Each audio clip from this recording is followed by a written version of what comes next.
mayam plastic kwa or bajeng mayam na hainap do plastic kwa thoi do kwa ni hydra ne ko chama ne ka habine kwa do maina tawri ka habine ba ko ado ai ngasi dei ni bajeng se praman ai khai ka jeng halake ko pura kwa do maina ni jeng ai gi makhu jeng ko ai hobji ta hijang so ro bai ni ko aduna makhu se mole mayam na mu comment to bi la kani makhu se am mole na hijang se mu bagini ado ai kwa se khai ka jeng halake jeng se se kwa pami de helak poka mantra se pami de helak na te se jeng se praman bani se khai ra jeng halak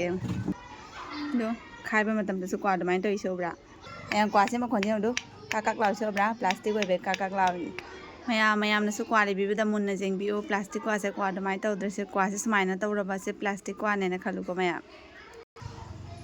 plastic kwa ai khu phaja se mayam nai tre do bye bye